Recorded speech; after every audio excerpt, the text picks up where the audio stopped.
I read a number of press pieces before meeting you today, and there was some quotes that were quite intriguing to me. There was one that I think you said, Jim, when people see us on TV, I want them to either start a group or turn the TV off. Mm-hmm. What would prompt you to say that? Because, I mean, that's true. I'm not talking about me and William sitting drinking Perrier water on TV. I'm talking about me and William doing what we do, doing our songs, playing one of our songs. That should inspire, not just go past people. I mean,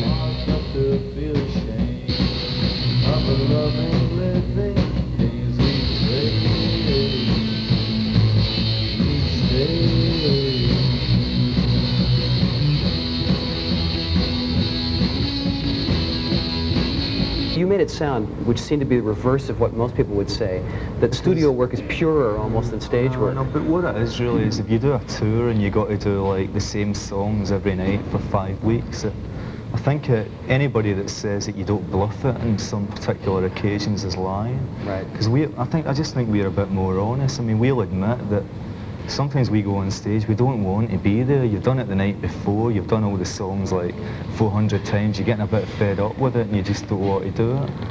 I think that happens with any group that you can mention, but most people would just say, they would deny it because most people are into show business, and you know, that's not good show business technique. The records are the most important thing.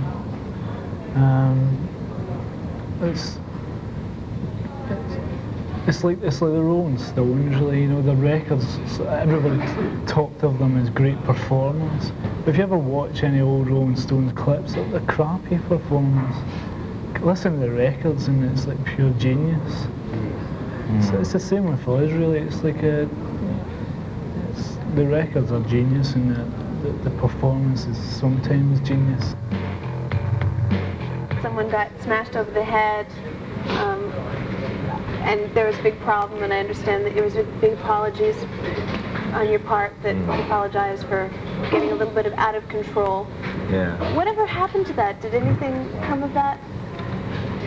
Nothing. It's not even worth talking about. What happened, the whole situation was that I get too drunk and I hit somebody and I shouldn't have done. And it was stupid, and I said it was stupid, and I don't really want to talk about it anymore. So now that you're on the road again, and I mean, these kind of incidents add up in someone's psyche. You can't help but ignore them. Does it make you a little more toned down in your shows?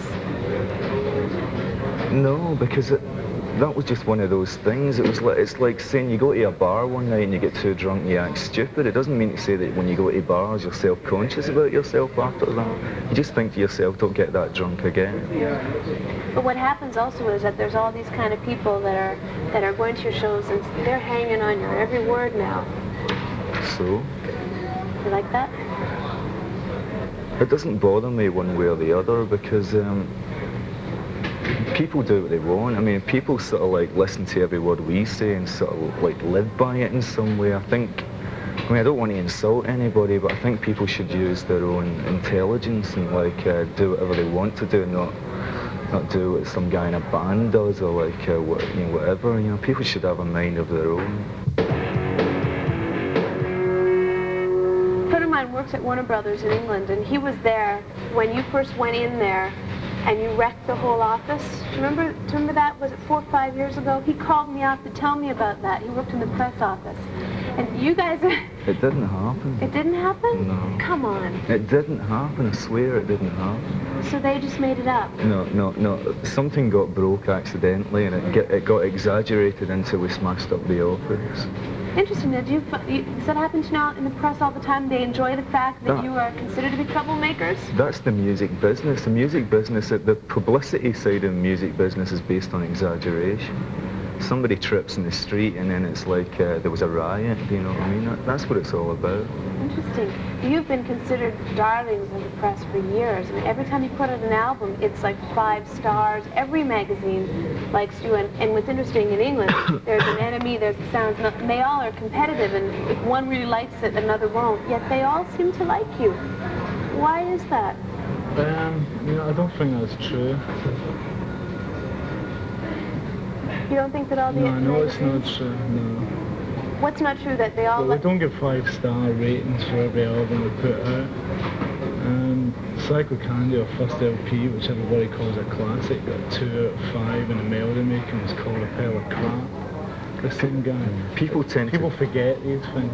People tend to, like, with our records, people tend to sort of, do you know what I mean? It's like Darklands at the time was reviewed badly. Everybody said it wasn't that good, but now everybody talks of Darklands like it's some classic. I think that's what happens with us. People, we're always like one step ahead of all our critics, I think. They don't know what we're doing when we do a record. They sort of...